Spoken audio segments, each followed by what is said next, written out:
So guys, this is a very tragic and horror franchise story and a lot of lessons to be learned here with Michelle's Patisserie. Part of being a franchisor like myself is we need to be very careful with the decisions we make that can impact the franchisees, especially decisions that can affect their revenue and profitability. If you've got 20, 30, 50, 100 franchisees in your network, one bad decision can affect all of them. And even if it's a really bad decision, it might close down your entire network and brand like it did for Michelle's Patisserie. So what happened here is they had a great idea that rather than baking fresh cakes on site, let's save some money and let's go buy them frozen, bring them to the store, thaw them, defrost them, and let's serve them to the customers, right? That's what the franchisor was thinking: save money, save costs, don't have to make them fresh, just buy them frozen and defrost them on site. Customers won't notice a difference. Anyways, long story short, product was terrible. Customers weren't liking the frozen product that went defrosted.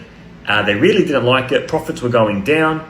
Franchisees complained that they had to travel far to pick up the goods, and this really hurt their revenue and profitability. But the really sad part is they had a marketing fund, right? If you don't know what a marketing fund is in a franchise network, each franchisee contributes a portion of their revenue into a group marketing fund to have a bigger budget. Because the reality is one franchisee, for example, can't afford a TV ad. So for example, each franchisee might contribute 5% of their revenue into a marketing fund.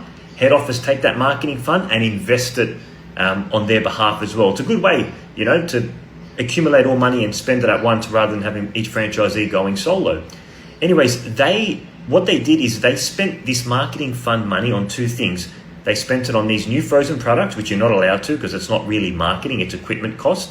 And the worst thing is they spent this marketing money on the underperforming franchisees, meaning the income, the marketing dollars that franchisees were putting in were trying to fix some of these stores that weren't profitable, which is a big no-no.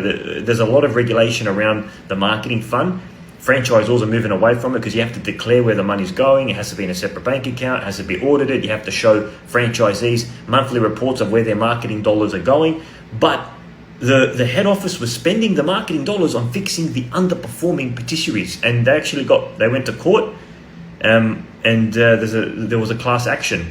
And now I think Michelle's Patisserie mostly have been bought out by Donut King and a couple other stores. But anyways, guys, I think the moral of the story here is, and it's a great learning lesson for me as a franchisor, you need to be very careful of the decisions you make for the network, especially the larger you get, because one decision can be fatal for the network.